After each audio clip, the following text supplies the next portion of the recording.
ભણશું વિસ્ટન bridge.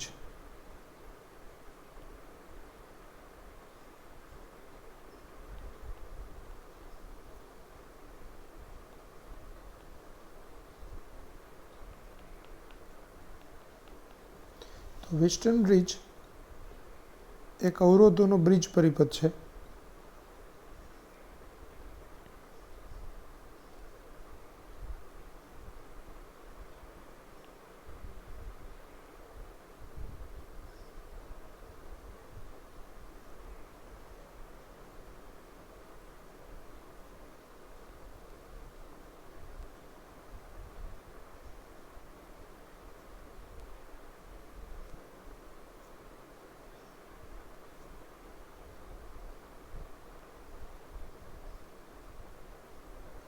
આમાં જે અવરોધવાળો portion છે અહીંના અવરોધને હું કહું R1, આ R2, R3, R4 અને આ R5.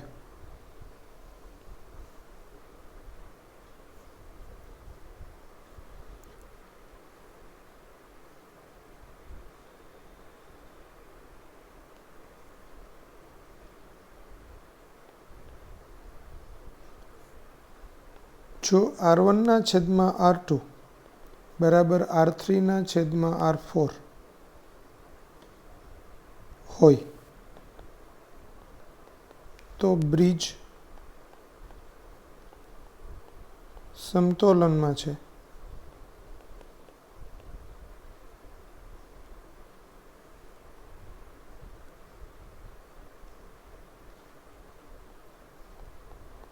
આ સ્થિતિમાં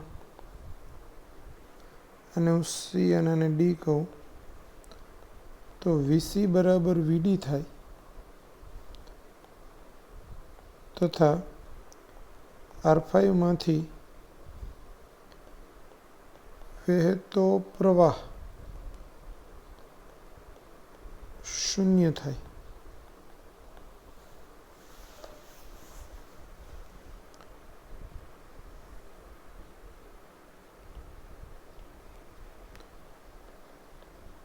તેથી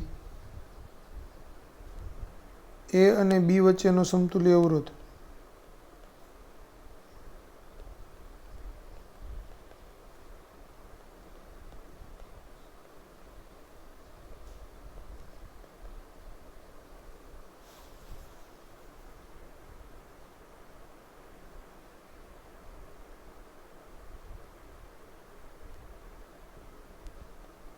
R5 જાણે કે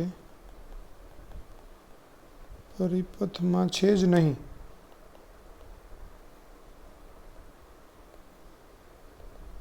તેમ ગણીને શોધી શકાય.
તો સમતોલન અવસ્થાની અંદર વિસ્ટન બ્રિજ હોય ત્યારે એનો સમતુલ્ય અવરોધ RAB નું આ વ્યાપક સૂત્ર થયું.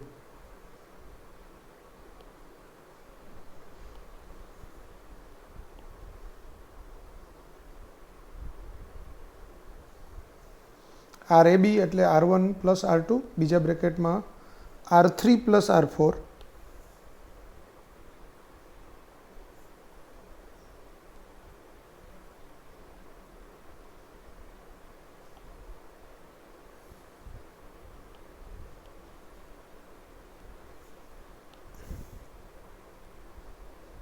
છેદમાં R1 plus R2 plus R3 plus R4 આવું થાય.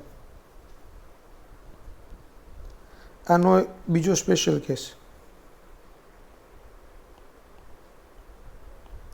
જો R1 બરાબર R2 બરાબર R3 બરાબર R4 હોય, એના બરાબર R હોય, તો RAB બરાબર R થાય. આ પણ ખૂબ કામનું છે. જો ચારે ચાર અવરોધ સરખા મૂલ્યના હોય તો એનો સમતુલ્ય અવરોધ બી કોઈ એક અવરોધના મૂલ્ય જેટલો હોય.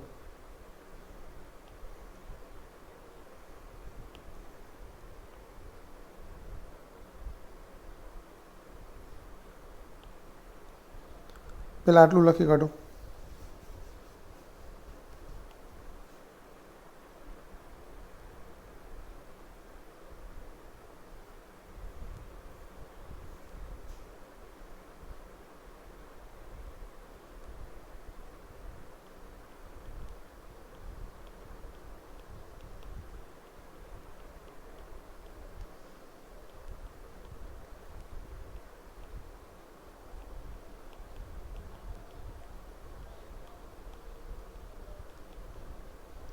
જો જ્યારે R1 બરાબર R2 બરાબર R3 બરાબર R4 હોય ત્યારે વિસ્ટર્ન બ્રિજ વધુ સંવેદનશીલ હોય.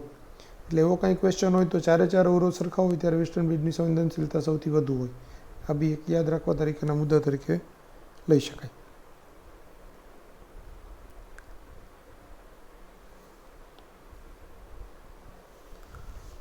ત્રીજો મુદ્દો,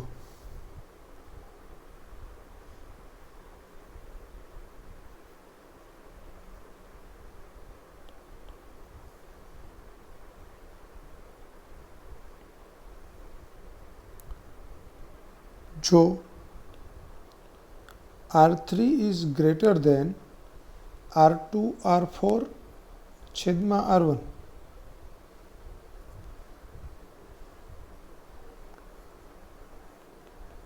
હોય તો પ્રવાહ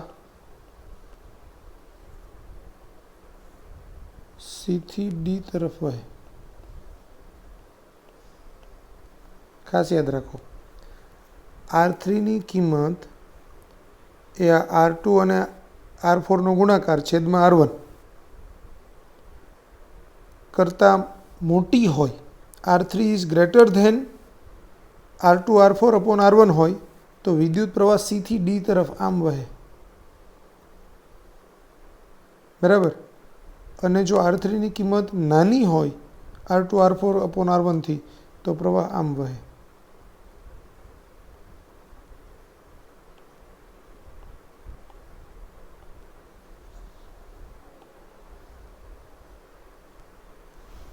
એટલે ચોથો મુદ્દો,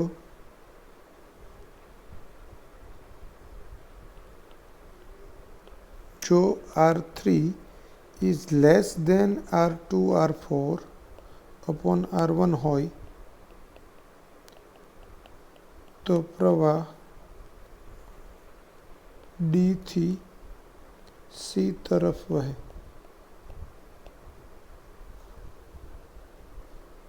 પાંચમો ઇમ્પોર્ટન્ટ મુદ્દો,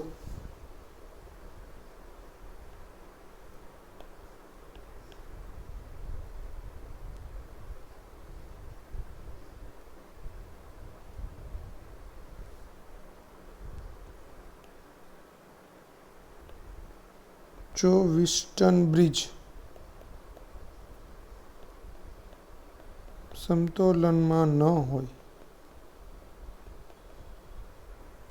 એટલે કે R1 by R2 is not equal to R3 by R4 હોય તો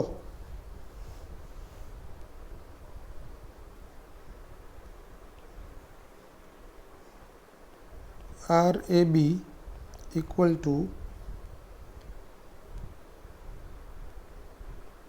R1 R2 બીજા બ્રેકેટમાં R3 પ્લસ R4 વત્તા R3 R4 બ્રેકેટમાં R1 plus R2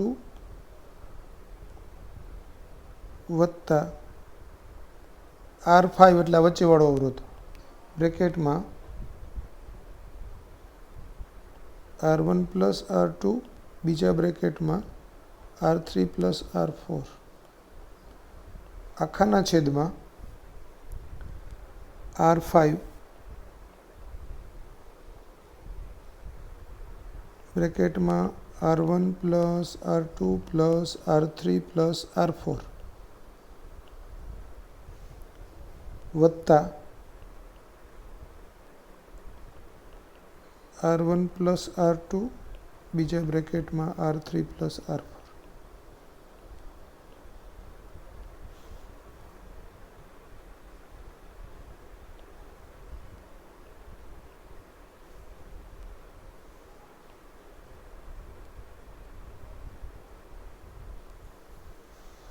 આવી રીતે થશે.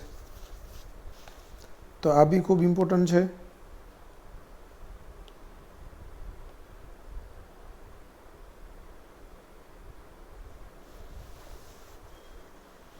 ફરીથી સૂત્ર યાદ રાખો. R1 R2 ત્યારે બ્રેકેટમાં R3 પ્લસ R4 વત્તા R3 R4 ત્યારે બ્રેકેટમાં R1 પ્લસ R2 વત્તા R5 એક બ્રેકેટમાં R1 પ્લસ R2 બીજા બ્રેકેટમાં R3 પ્લસ R4. હવે આખાના છેદમાં R5 ત્યારે ચારે ચાર અવરોધનો સરવાળો વત્તા એક બ્રેકેટમાં R1 પ્લસ R2 બીજા બ્રેકેટમાં R3 પ્લસ R4. આ રીતે RAB આપણને મળે. આનો સ્પેશિયલ કેસ. અને ત્યારે R5 માંથી વહેતો પ્રવાહ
જો R5 માંથી વહેતો પ્રવાહ એટલે E બ્રેકેટમાં R2 R3 minus R1 R2 R1 R4 E બ્રેકેટમાં R2 R3 minus R1 R4 છેદમાં જે RAB નું અંશનું પદ છે ને તે અહીંયા છેદનું પદ છે.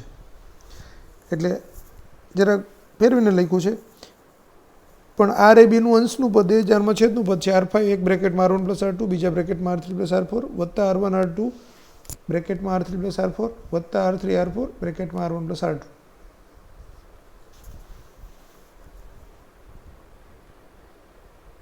છઠ્ઠું, જો R1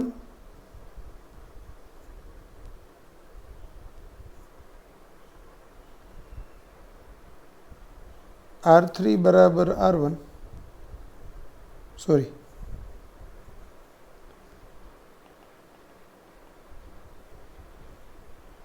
જો R4 બરાબર R1 તથા R3 બરાબર R2 હોય તો એટલે અહીંયા ફરીથી આકૃતિ એક વખત ડ્રો કરું, ક્લિયર થાય તમને.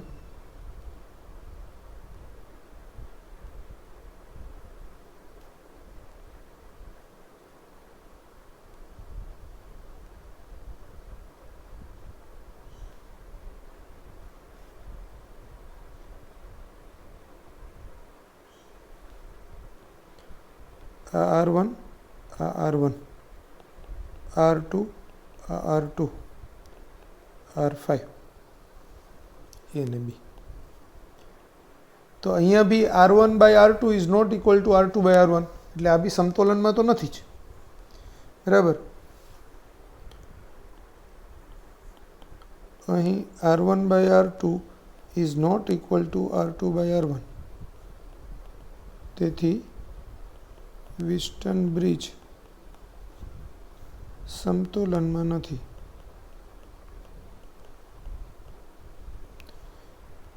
હવે અહીંયા RAB, તો R1/R2 અહીંયા R1+R3+R4 ની જગ્યાએ બી R1+R2 આવશે, અહીંયા R3+R4 ની જગ્યાએ R1+R2 આવશે, અને અહીંયા બી એક બ્રેકેટમાં R3+R4 ની જગ્યાએ R1R2 આવશે. એટલે આ આવું થશે 2R1R2 બ્રેકેટમાં R1+R2 વત્તા R5 બ્રેકેટમાં R1+R2 નો સ્ક્વેર. આપણે એનું વ્યાપક સૂત્રમાં R3 બરાબર R2 મૂક્યું છે અને R4 બરાબર R1 મૂક્યું છે, છેદમાં R5 R1+R2 પ્લસ R1+R2 એટલે 2R1 2R2 એટલે 2R5 R1+R2 પ્લસ R1+R2 નો સ્ક્વેર. હવે એમાં અંશ અને છેદમાંથી R1R2 કોમન કાઢીને કેન્સલ કરીએ તો આપણને ફાઇનલ સૂત્ર મળે RAB બરાબર 2R1R2 વત્તા R5 બ્રેકેટમાં R1+R2 છેદમાં 2R5 બ્રેકેટ વત્તા R1+R2.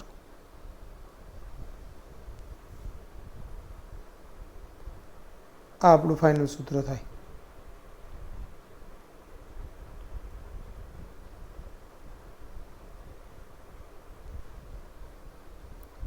ખ્યાલ આવી ગયો?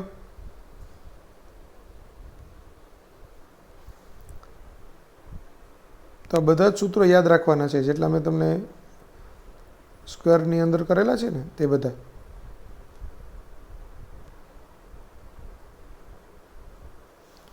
પહેલાં આટલું લખી નાખો, પછી આ લખી કાઢો અને આ લખી કાઢો.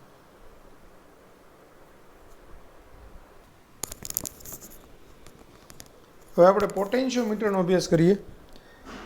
તો પોટેન્શિયોમીટર માટે કન્ટેન્ટ મેં રેડીમેડ જ લઈ લીધેલું છે, કારણ કે આજ મારે તમને સમજાવવાનું છે. તો આપણે ધારો કે એવું વિચારીએ કે ભાઈ એક અવરોધ પેટી છે, એની સાથે એક EMF વાળી બેટરી જોડેલી હોય, એનો આંતરિક અવરોધ સ્મોલ r છે, એની સાથે L લંબાઈનો એક તાર જોડેલો છે, તાર AB, એથી B સુધીનો જે તાર છે એ L લંબાઈનો છે. તો આ રેઝિસ્ટન્સ બોક્સ છે, આ આંતરિક અવરોધ છે અને આ તાર છે, બરાબર. તો રો અવરોધકવાળા L લંબાઈના તારનો અવરોધ કેટલો થશે? તો હું એમ કહું કે ભાઈ એક તારની એકમ લંબાઈ દીઠ તારનો અવરોધ રો છે, તો L લંબાઈના તારનો અવરોધ કેટલો? એટલે આ રો અવરોધકતાવાળાની જગ્યાએ એકમ લંબાઈ દીઠ અવરોધ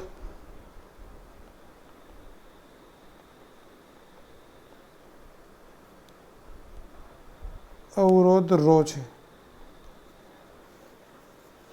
બરાબર.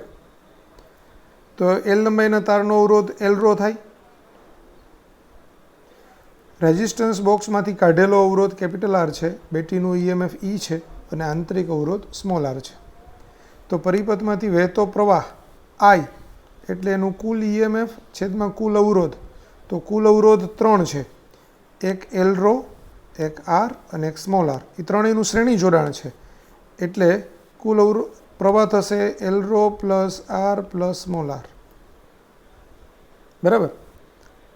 તો આઈનું આપણને સૂત્ર મળ્યું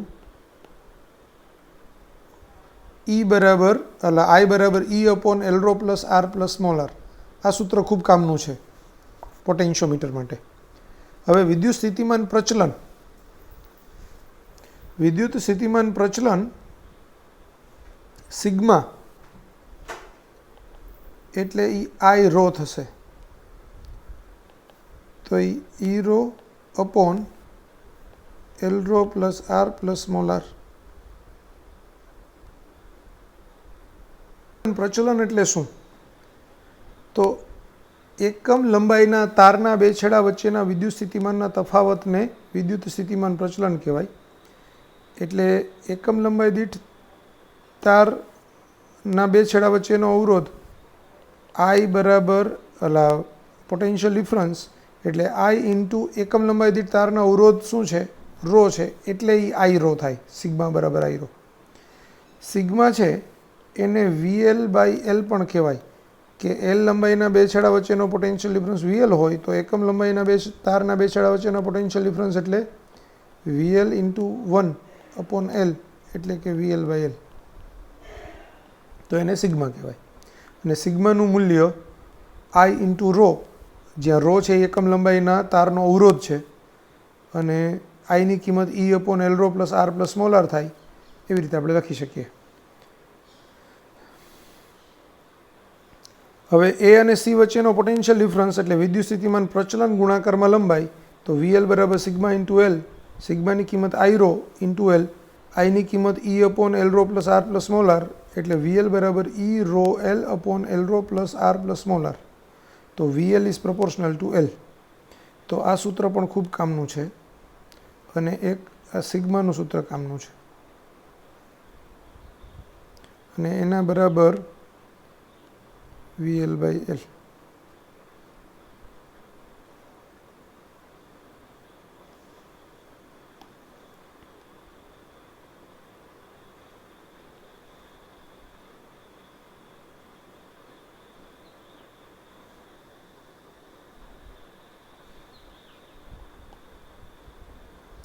તો આ આખું જ લખી કાઢજો અથવા સૂત્રો લખવા હોય તો આ 4 સૂત્ર લખજો.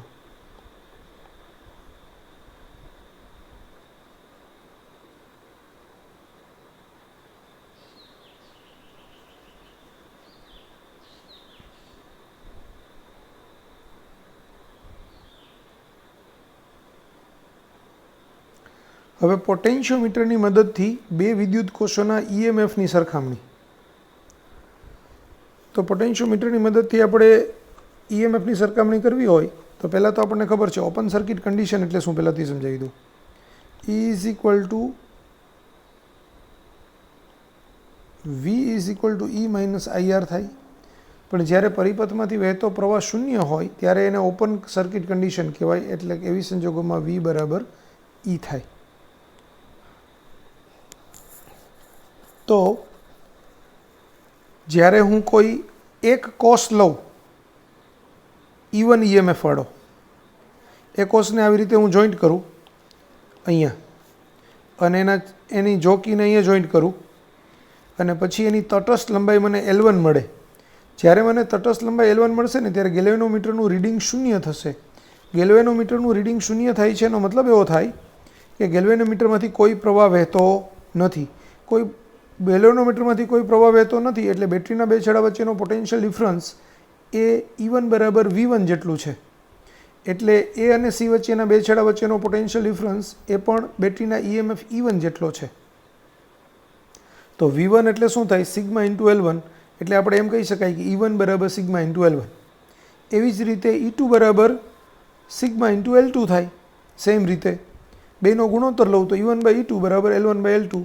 તો આ આપણું મુખ્ય સૂત્ર છે સરખામણી માટેનું, જેનો પ્રેક્ટિકલની અંદર પણ યુઝ થાય છે. જો જે બે બેટરીના ઈએમએફની સરખામણી કરવી હોય એ બેટરીને પહેલાં એક ધન ધ્રુવ ઋણ ધ્રુવ કરી અને ગેલ્વેનોમીટરનું રીડિંગ આવે એટલે એ બેટરીને અનુરૂપ એની લંબાઈ શોધવાની. પછી એ બેટરી કાઢી નાખવાની, એની જગ્યાએ એક બીજી બેટરી કનેક્ટ કરવાની અને એને સમતુલ્ય લંબાઈ શોધવાની L2 અને પછી E1 બાય E2 બરાબર L1 બાય L2 થાય. બરાબર. જો સહાયક જોડાણ હોય તો મળતી લંબાઈ L3 અને વિરોધક જોડાણમાં મળતી લંબાઈ L4 હોય. જો આ બે બેટરીનું સહાયક જોડાણ એટલે એક કોષનો ધન ધ્રુવ પછી ઋણ, પાછો આ ધન અને ઋણ, તો આ સહાયક જોડાણ કહેવાય. બરાબર. અને વિરોધક જોડાણની અંદર આમ ઊંધા હોય, ઋણ ઋણ કનેક્ટ હોય, ધન ધન કનેક્ટ હોય, કાં તો આને બી વિરોધક કહેવાય. અને આમ કર્યું હોય જોડાણ તો આ પણ વિરોધક કહેવાય. એટલે બે સમાન પ્રકારના ટર્મિનલ એકબીજા સાથે જોડાયેલા હોય તો એ વિરોધક જોડાણ થાય, અને સમાન પ્રકારના ટર્મિનલ જોડાયેલા હોય એટલે ધન ઋણ એવી રીતે જોઈન્ટ થયેલું હોય તો એ સહાયક જોડાણ કહેવાય. સહાયક જોડાણની અંદર EMFનો સરવાળો થાય, કુલ EMF એટલે, અને વિરોધક જોડાણમાં EMFની બાદબાકી થાય. બરાબર. આ એની ખાસિયત છે. તો આ સહાયક જોડાણની અંદર હું અહીંયા એક બેટરીની જગ્યાએ આમ કરું, આ સહાયક જોડાણ કરું આવી રીતે, અને પછી આમ ગેલ્વેનોમીટરથી હું સમતુલ્ય લંબાઈ શોધું તો એ લંબાઈ છે આપણી L3. બરાબર.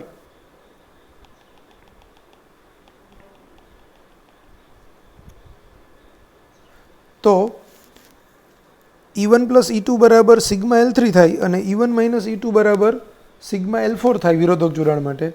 પછી હું બેનો ગુણોત્તર લઉં, E1 + E2 છેદમાં E1 - E2 બરાબર L3/L4, અને એનો યોગ વિયોગ પ્રમાણ લઉં ઉપર નીચે બે જગ્યાએ, એટલે L3 + L4 ના છેદમાં L3 - L4 થશે.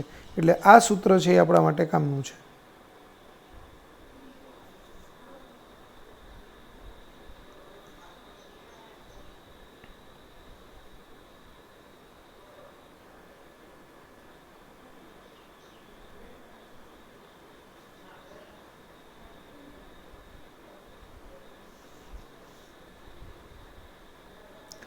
હવે પોટેન્શિયોમીટરની મદદથી પ્રાથમિક કોષનો આંતરિક અવરોધ શોધવો.